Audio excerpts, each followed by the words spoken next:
WHO द्वारा कुमारी मानसी यादव को प्रसारित पत्र देकर किया गया सम्मानित। आज दिनांक 19/8/2020 को थाना शिकोहाबाद क्षेत्र के अंतर्गत शंभू नगर मानसी यादव पुत्री देवेश यादव को WHO द्वारा प्रसारित पत्र देकर किया गया सम्मानित। पत्र मिलते ही परिवारीजनों में दौड़ी खुशी की लहर। मानसी के घर वालों का खुशी का ठिकाना नहीं। बड़ा ही गर्व की बात है कि शिकोहाबाद की बेटी मानसी यादव को WHO द्वारा प्रचारक पत्र देकर सम्मानित किया गया है। यह सम्मानित पत्र लेकर मानसी यादव ने अपने माता पिता का नाम रोशन किया है। मिली जानकारी में मानसी यादव के पिता देवेश यादव ने बताया, मैं परम पिता परमेश्वर से निवेदन करता रहूंगा हर एक की बेटियां यूं ही अपने माँ बाप के नाम को रोशन आगे बढ़ती रहें।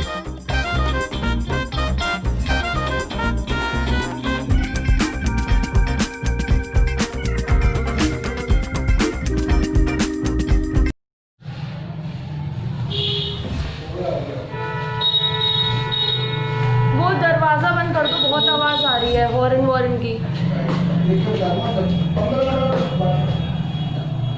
आपका पूरा परिचय क्या है और किस क्षेत्र में आपको क्या उपलब्धि मिली है? मेरा नाम मानसी यादव है और मैं masters in food and nutrition अभी कोर्स जो है मास्टर्स कर रही हूँ फ्रॉम यूनिवर्सिटी ऑफ इलाहाबाद। और मैं जो अभी काम कर रही हूँ वो फूड एंड न्यूट्रिशन से रिलेटेड जितने भी फील्ड्स हैं, एज अ डाइटिशियन मैं वर्क करती हूँ। और जो अभी मुझे फाइनली एक अचीवमेंट जो मुझे मिला है वो WHO वर्ल्ड हेल्थ ऑर्गेनाइजेशन की तरफ से मिला है, जिसमें मैंने एक ट्रेनिंग की थी लंग्स इन्फेक्शन के ऊपर, जिसकी वजह से मुझे ये एक WHO ने मुझे सर्टिफाइड किया है इस उपलक्ष्य में। अच्छा, शिकोहाबाद के लिए आप क्या कहना चाहेंगे? लोग इसका पालन नहीं करते सोशल डिस्टेंस का, और ये किस तरह फैलता है, इसके रोकथाम के कोई उपाय है? देखिए, कोविड-19 मैं ये बात करूँ तो ये क्राउन वायरस के नेम से जाना जाता है। ये सबसे पहले चाइना में डेवलप हुआ था।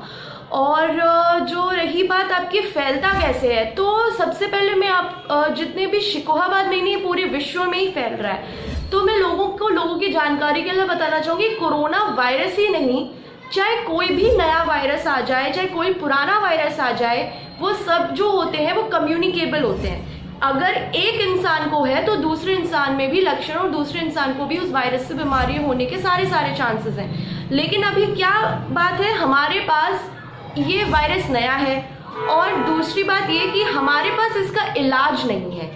तो जब तक इलाज नहीं है तब तक हमको जितने भी सिम्टम्स हैं, हाइजीन मेंटेन करना, सोशल डिस्टेंसिंग मेंटेन करना। सोशल डिस्टेंसिंग क्यों ज़रूरी है?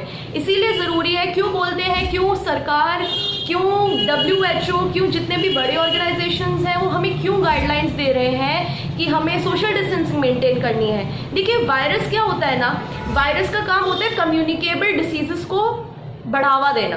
तो अगर घर में एक इंसान को है तो आप देखिएगा, ये निश्चित तौर पे है, जब वायरल फीवर का भी सीजन आता है तो आप देखेंगे कि एक घर में एक इंसान को हुआ और एक हफ्ते के अंदर सारे घर के लोग बीमार हो जाते हैं उससे।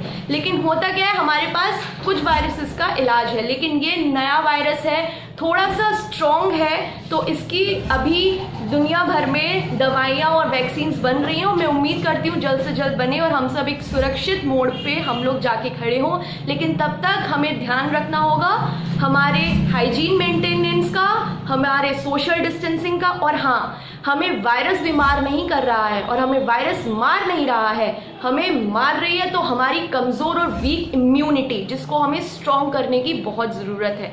तो जितने भी आयुष, मिनिस्ट्री ऑफ आयुष ने जितनी भी गाइडलाइंस दी हैं, जो हमारे घरों में चीज़ें मिल जाती हैं, उनको यूज़ करते हुए हमें अपनी इम्यूनिटी को रोज़मर्रे में वो चीज़ें यूज़ करनी है और हमें हमारी इम्यूनिटी को स्ट्रॉन्ग करना है। आप देख रहे होंगे आंकड़े, जैसे दिल्ली में सबसे ज़्यादा, वो एक ऐसी टेरिटरी है पूरे इंडिया में जहां सबसे ज़्यादा रिकवरी रेट पाया गया है, सबसे ज़्यादा परसेंटेज है। क्यों? क्योंकि लोग वहां ध्यान दे रहे हैं, अपने सोशल डिस्टेंसिंग का सारे गाइडलाइंस फॉलो कर रहे हैं और इम्यूनिटी का स्ट्रॉन्ग बनाने में वो लोग ध्यान दे रहे हैं। तो हमें अभी इम्यूनिटी को स्ट्रॉन्ग बनाने पे ध्यान देना और सारी गाइडलाइंस को फॉलो करना है।